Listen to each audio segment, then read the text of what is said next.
Hi friends, அனைவருக்கும் வணக்கம். நான் தான் உங்கள் விக்னேஷ் பண்ணி பேசுகிறேன்.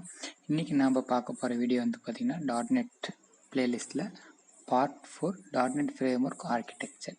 இதுக்கு முன்னாடி வந்து பார்த்தோன்னா வாட் இஸ் .NET ஃப்ரேம்ஒர்க் அப்படிங்கிறத பார்த்தோம். .NET ஃப்ரேம்ஒர்க் பற்றி டீட்டெயில்டு எக்ஸ்பிளைன் பண்ணியிருந்தோம். இந்த வீடியோவில் வந்து பார்த்திங்கன்னா .NET ஃப்ரேம்ஒர்க்கோட ஆர்கிடெக்சர் எப்படி இருக்கும் அப்படிங்கிறத நம்ம பார்க்க போகிறோம். ஏன்னா ஒவ்வொரு ஃப்ரேம்ஒர்க் படிக்கலையும் அந்த ஃப்ரேம்ஒர்க்கோட ஆர்கிடெக்சர் வந்து கண்டிப்பாக தெரிஞ்சிருக்கணும். அப்போ தான் வந்து நெக்ஸ்ட் லெவல் போகையில் நமக்கு வந்து மற்ற கான்செப்ட் எல்லாமே ரொம்ப ஈஸியாக புரிய ஆரம்பிக்கும். ஸோ இந்த .NET ஃப்ரேம்ஒர்க் ஆர்கிடெக்சர் வந்து பார்த்திங்கன்னா full and full basic programming லாங்குவேஜை பற்றி எப்படி ஒர்க் ஆகுமோ அந்த மாதிரி தான் இருக்கும். ஸோ பேசிக்காக கம்பைலர் என்ன, கம்பைலர் மூலிமா வந்து நம்ம வந்து மெஷின் லெவலுக்கும் கன்வெர்ட் பண்ணுறது அப்படிங்கிற மாதிரி இருக்கும். ஸோ இப்போ என்னென்னா ஒரு ஆர்கிடெக்ட்னா என்ன பண்ணுவோம்னா, இப்போ ஒரு வீடு கட்டுறோம் அப்படின்னா ஃபஸ்ட்டு வந்து ஒரு ஆர்கிடெக்ட் ட்ரா பண்ணுவோம். ஓகேங்களா? இந்த இடத்துல தான் வந்து பார்த்திங்கன்னா நமக்கு வந்து சமையல் ரூம், இந்த இடத்த பெட்ரூம், இந்த இடத்த ஹால், இந்த மாதிரி ஃபஸ்ட்டு ஆர்கிடெக்ட் டிசைன் பண்ணுவோம். ஸோ டிசைன் பண்ணிட்டு தான் நம்ம வீடு வந்து பில்ட் பண்ண ஆரம்பிப்போம். ஸோ அதே மாதிரி ஒரு நியூ கார் உருவாக்குறாங்கன்னா ஃபஸ்ட்டு வந்து அதோட ஆர்கிடெக்சர் ட்ரா பண்ணுவாங்க. கார் கம்பெனிஸ் வந்து ஒரு ஆர்கிடெக்சர் ட்ரா பண்ணுவாங்க. ஸோ ஆர்கிடெக்சர் ட்ரா பண்ணிவிட்டு அதுக்கப்புறம் தான் அதுலேருந்து தான் அந்த ஒரு காரை வந்து பில்ட் பண்ணுவாங்க. ஸோ அது மாதிரி ஒரு ஃப்ரேம் ஒர்க் இருக்குது அப்படின்னா அந்த ஒவ்வொரு ஃப்ரேம் ஒர்க்கும் ஒரு ஆர்கிடெக்சர் இருக்குது. ஸோ அந்த ஆர்கிடெக்சர் தான் நம்ம இப்போ பார்க்க போகிறோம். ஸோ இப்போ எப்படி இருக்குன்னு வச்சுங்க, இப்போ வந்து நம்ம .NET ஃப்ரேம்ஒர்க் ஆர்கிடெக்சர் காமன் எப்படி இருக்குன்னு பார்த்தீங்கன்னா, நான் ஆல்ரெடி சொன்னேன் .NET வந்து மோர் தென் 60 லாங்குவேஜஸ் வந்து சப்போர்ட் பண்ணணும். சி ஷார்ப், எப்சாப், விசுவல் பேசிக், ஓகே, இந்த மாதிரி நிறைய லாங்குவேஜஸ், C++ இந்த மாதிரி நிறையா சப்போர்ட் பண்ணும். ஸோ இப்போ இந்த ஆர்கிடெக்சர் நீங்கள் வந்து பார்த்தீங்கன்னா இந்த ஸ்லைடில் பார்க்குற ஆர்கிடெக்சர் வந்து பார்த்தீங்கன்னா C ஷார்ப் கோட் இருக்குது, எப்சாப் கோட் இருக்குது, விசுவல் பேசிக் இருக்குது. ஓகேங்களா? ஸோ இதுக்கு முன்னாடி வந்து பார்த்தீங்கன்னா நார்மலாக ஒரு ப்ரோக்ராமிங் லாங்குவேஜஸ் இருக்குது அப்படின்னா அந்த ப்ரோக்ராமிங் லாங்குவேஜ் ஹை லெவலில் எழுதியிருப்போம். ஓகேங்களா? அந்த ஹை லெவல் லாங்குவேஜஸ் வந்து பார்த்தீங்கன்னா மிஷின் வந்து அண்டர்ஸ்டாண்ட் பண்ணிக்க முடியாது. ஏன்னா மிஷின் வந்து only knows zeros or one என்ன, அந்த ஜீரோஸ் ஆர் ஒன்ஸ் வந்து மிஷின் லாங்குவேஜ் அப்படின்னு சொல்லுவோம். ஓகேங்களா?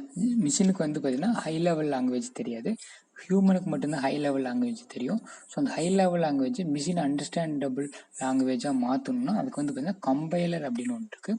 ஸோ அந்த கம்பைலர் தான் என்ன பண்ணணும்னா லோ லெவல் லாங்குவேஜ், அதாவது மிஷின் லாங்குவேஜை கன்வெர்ட் பண்ணி மிஷினுக்கு கொடுக்கும். மிஷின் ப்ராசஸ் பண்ணி வர அவுட்புட் வந்து பார்த்தீங்கன்னா லோ லெவல் லாங்குவேஜாக தான் இருக்கும். எகைன் கம்பைலர் என்ன பண்ணணும்னா ஹை லெவல் லாங்குவேஜை கன்வெர்ட் பண்ணி கொடுக்கும். ஹை லெவல் லாங்குவேஜ் என்ன, நம்ம யூஸ் பண்ணுற A to Z 26 லெட்டர் இல்லை ஸ்பெஷல் கேரக்டர் யூஸ் பண்ணி நம்ம வந்து கோடு எழுதுவோம். அந்த கோடு வந்து டிஃப்ரெண்ட் சின்டாக்ஸில் இருக்கும். அதெல்லாம் வந்து பின்னாடி பார்ப்போம். சின்டாக்ஸ்னால் என்ன, ஓகேங்களா, எல்லாமே பின்னாடி பார்ப்போம். ஸோ இப்போ என்னென்னா இப்போ இங்கே வந்து பார்த்தீங்கன்னா இந்த ஆர்கிடெக்சர் வந்து பார்த்தீங்கன்னா C ஷார்ப் கோட் இருக்குது, எப்சாப் கோட் இருக்குது, விசுவல் பேசிக் கோட் இருக்குது. அந்தந்த லாங்குவேஜுக்கு தகுந்த மாதிரி ஒவ்வொரு கம்பைலர் இருக்கும். C ஷார்ப் கம்பைலர் இருக்கும், எப்சாப் கம்பைலர் இருக்கும், விசுவல் பேசிக் கம்பைலர் இருக்கும். ஓகேங்களா? ஸோ இப்போ வந்து நீங்கள் கோடு எழுதுறீங்க, ஒரு ப்ரோக்ராமிங் லாங்குவேஜ் யூஸ் பண்ணி கோடு எழுதுறீங்க, அந்த கோடுக்கான ஸ்பெசிஃபிக் கம்பைலர் இருக்கும். கம்பைலரோட ஒர்க் என்னென்னா நம்ம எழுதியிருக்க ஹை லெவல் லாங்குவேஜஸ் வந்து பார்த்திங்கன்னா என்ன பண்ணணும்னா இங்கே வந்து பார்த்தீங்கன்னா .NET ஃப்ரேம்ஒர்க்கில் காமன் இன்டர்மீடியட் லாங்குவேஜை கன்வெர்ட் பண்ணும். அது என்ன CILனா நீங்கள் எழுதியிருக்க கோடு வந்து பார்த்தீங்கன்னா காமனாக நீங்கள் எந்த லாங்குவேஜ் எழுதியிருந்தாலும் சரி, C ஷார்ப்பில் எழுதியிருந்தாலும் சரி, எப்சாப்பில் எழுதியிருந்தாலும் சரி, விசுவல் பேசிக் எழுதினாலும் சரி, அது என்ன பண்ணணும்னா இந்த கம்பைலர் என்ன பண்ணணும் காமனாக ஒரு லாங்குவேஜை கன்வெர்ட் பண்ணிடும். Common intermediate language. ஓகேங்களா? அந்த காமன் இன்டர்மீடியட் லாங்குவேஜ் என்ன, இங்கே வந்து EXE executable file R DLL அப்படின்னு சொல்லுவோம், அசம்பிளி அப்படின்னு சொல்லுவோம். அதை பற்றி டீட்டெயில்டாக அப்கமிங் வீடியோவில் பார்ப்போம். ஸோ இது வந்து என்ன இப்போ CILனா ஒன்று வச்சுங்க, காமனாக ஒரு லாங்குவேஜ், காமனாக இன்டர்மீடியட் லாங்குவேஜ். நீங்கள் எந்த ப்ரோக்ராமிங் லாங்குவேஜ் யூஸ் பண்ணி எழுதினாலும் அது என்ன பண்ணணும்னா கம்பைலர் மூலிமா காமனாக ஒரு லாங்குவேஜை கன்வெர்ட் ஆகிடும். அது காமன் லாங்குவேஜ். நீங்கள் C ஷார்ப் எழுதினாலும் சரி, எப்சாப் எழுதினாலும் சரி, விசுவல் பேசிக் எழுதினாலும் சரி, அந்தந்த கம்பைலர் வந்து கம்பைல் பண்ணி CIL காமன் இன்டர்மீடியட் லாங்குவேஜை கன்வெர்ட் பண்ணிடும். ஓகேங்களா? ஸோ அந்த காமன் இன்டர்மீடியட் லாங்குவேஜ் என்ன பண்ணுன்னா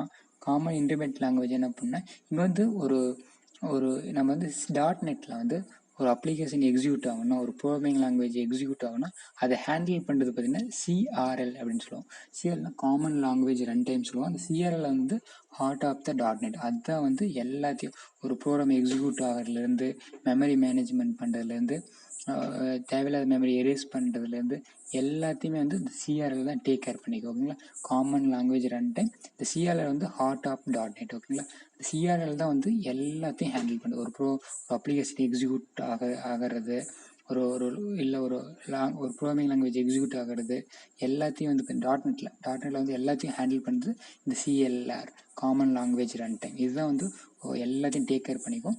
இப்போ என்னென்னா இந்த சிசாப், எப்சாப், விசுவல் பேசிக் அந்த கோடை அந்த கம்பைலர் மூலிமா கன்வெர்ட் பண்ணி காமன் இன்டர்மீடியட் லாங்குவேஜாக கன்வெர்ட் ஆகிடும். அந்த சிஎல்ஆர் என்ன பண்ணும், அந்த காமன் இன்டர்மீடியட் லாங்குவேஜை எடுத்து, ஓகேங்களா, ஸோ அது என்ன பண்ணணும்னா மிஷின் லாங்குவேஜை கன்வெர்ட் பண்ணி ஓஎஸ்க்கு அனுப்பிடும்.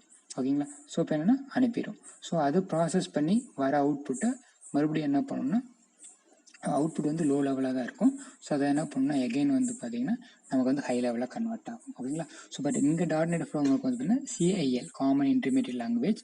ஓகேங்களா, சிஐஎல் அந்த காமன் லாங்குவேஜ் ரன் டைம் வந்து heart of the .NET framework. இதுதான் வந்து ஒரு ப்ரோக்ராம் எக்ஸிக்யூட் ஆகிறதோ இல்லை ஒரு அப்ளிகேஷன் எக்ஸிக்யூட் ஆகிறதோ அதை ஹேண்டில் பண்ணுறது எல்லாமே இந்த சிஎல்ஆர் தான். இதை பற்றி நம்ம பின்னாடி பார்ப்போம். அடுத்த வீடியோவில் அதான் பார்க்க போகிறோம். காமன் லாங்குவேஜ் ரன் டைம் என்னன்னு பார்க்க போகிறோம். ஸோ அதுதான் வந்து எல்லாத்தையும் ஹேண்டில் பண்ணும். ஒரு சிஎல்ஆர் வந்து பார்த்திங்கன்னா டாப் டு பாட்டம் எல்லாத்தையும் ஹேண்டில் பண்ணுறது அதுதான் CLR, common language run time. அது என்ன பண்ணணும்னா அந்த சிஐஎல் காமன் இன்டர்மீடியட் லாங்குவேஜாக மாறி இருக்கிறத எடுத்து மிஷின் லாங்குவேஜை கன்வெர்ட் பண்ணி அனுப்பிடும், மிஷினுக்கு அனுப்பிடும். அது ஓஎஸ் தான் எல்லா மிஷினாவே ஓஎஸ் ஆப்ரேட்டிங் சிஸ்டம் அதுதான் வந்து எல்லாத்தையும் ஹேண்டில் பண்ணும். ஸோ அனுப்பிடும். ஓகேங்களா, அது ப்ராசஸ் பண்ணி மறுபடியும் வரதை நமக்கு ஹை லெவலில் கன்வெர்ட் பண்ணி நமக்கு தரும். ஓகேங்களா, பட் .NET ஆர்கிடெக்சர் இதுதான். சிசாப் கோட், எப்சாப் கோட், விசுவல் பேசிக், கம்பைலர், அதுக்கப்புறம் காமன் இன்டர்மீடியட் லாங்குவேஜ். அது காமன் இன்டர்மீடியட் லாங்குவேஜ் சிஎல்ஆர் மூலிமா மிஷின் லாங்குவேஜ் கன்வெர்ட் பண்ணிடும். ஓகேங்களா, இதுதான் ஆர்கிடெக்சர். இது பேசிக்காக தெரிஞ்சுன்னா நெக்ஸ்ட் வீடியோவில் என்ன பண்ணோம், காமன் இன்டர்மீடியட் லாங்குவேஜ்னு என்ன, சிஎல்ஆர் என்ன அப்படிங்கிறது செப்பரேட் வீடியோவை பார்க்க போகிறோம். ஸோ அது வந்து கண்டிப்பாக உங்களுக்கு புரியும்னு நினைக்கிறேன். இந்த வீடியோ கண்டிப்பாக புரிஞ்சுது உங்கள் ஃப்ரெண்ட்ஸுக்கு ஷேர் பண்ணுங்கள். இந்த பிளேலிஸ்ட்டு ஃபுல் அண்ட் ஃபுல் நம்ம ரொம்ப பேசிக்காக தான் பார்த்துட்ருக்கோம். நியூவாக லேர்னர்ஸ் இருந்தாங்கன்னா அவங்களுக்கும் உங்கள் ஃப்ரெண்ட்ஸுக்கும் ஷேர் பண்ணுங்கள். இந்த வீடியோ பிடிச்சிருந்தால் லைக் பண்ணுங்கள், ஷேர் பண்ணுங்கள். மறக்காமல் இந்த யூடியூப் சேனலை சப்ஸ்கிரைப் பண்ணுங்கள். ஓகேங்களா ஃப்ரெண்ட்ஸ், உங்களுக்கு என்ன டவுட்னாலும் எங்களை காண்டாக்ட் பண்ணலாம். இமெயில் ஐடிக்கோ இல்லை ட்விட்டரில் இல்லை ஃபேஸ்புக்கில் இல்லைன்னா கமெண்ட் பாக்ஸில் கமெண்ட் பண்ணுங்கள். ஓகேங்களா, thank you so much. Have A good day.